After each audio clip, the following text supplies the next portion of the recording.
One of the unique things about FSP Consulting, what we've been able to do is work with companies that are based in the US, that's based in Australia, that's based in Europe, and help them to get a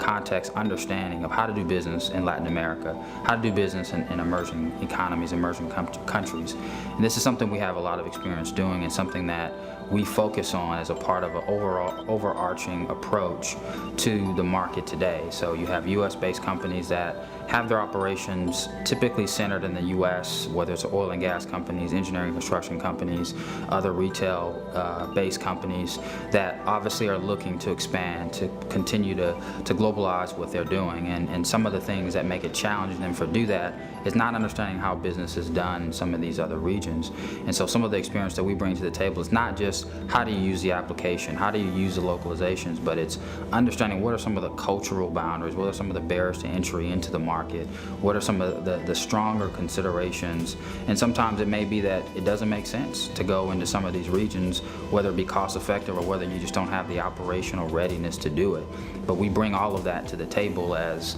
a company is pivoting to those specific marketplaces. So what we've done is been able to build strong relationships, partnerships, and also again have a resume of clients where we've been successful in working in that environment. We continuously, the founders who initially came in and thought of FSP not only as a concept but as a purpose in going into companies, large global national companies, and establishing a strategy, establishing a philosophy, and using our experience to really work towards having a successful Oracle implementation. I personally lived in Brazil for 3.5 years and experienced the culture, experienced some of the dynamic changes in local legislative laws, things that have actually enhanced how business is done in Brazil, but at the same time it's made it a little bit more complex to implement systems that are well integrated, that can keep up with some of the complex legislation around exports and imports, around taxes, around import duties, things that in other countries like the US, for example, seem to be very simple, are a bit more complex and a bit more involved in Brazil. And so what makes Brazil a challenge is because Oracle doesn't have necessarily a 100% solution for the Latin American market, specifically as it relates to Brazil. They have an approach, or they have to partner with other companies that are local to Brazil that typically have solutions that are more fiscally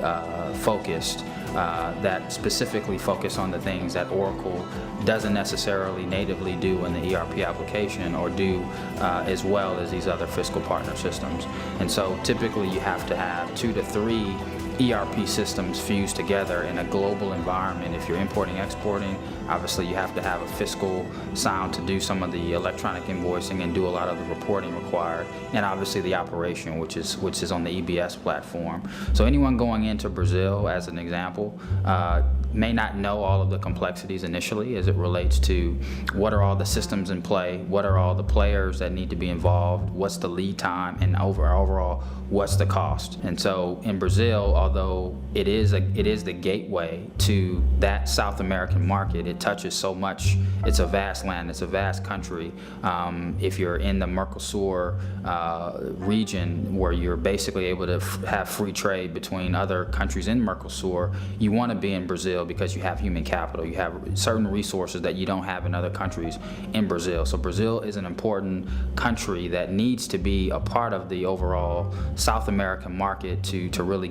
be a gateway to get there. However, it's also the most complex country to implement in Latin America. So there's a kind of a gift and a curse, if you will, in getting into Brazil and also being able to operate in Brazil. So one of the things that we've been able to do well, and we're actually thankful that we have the opportunity to have the kind of exposure to Brazil, because we can step out and be basically a very niche player in implementing, in the region. And we're confident that we can take any company that has a footprint in Brazil bring them there successfully with the more cost-effective solutions to implement there. We acknowledge that typically in a country like Brazil, it requires multiple systems, integrated systems, to be able to really have a full solution. Well, we acknowledge that, but we also feel that there could be some alternatives to being able to implement in that environment for companies that want to be flexible, for companies that are looking at some alternative ways to have really their objectives and goals of being able to operate, have visibility into Brazil. And we hope we might get an opportunity to work with companies that are looking to go to the Latin America region.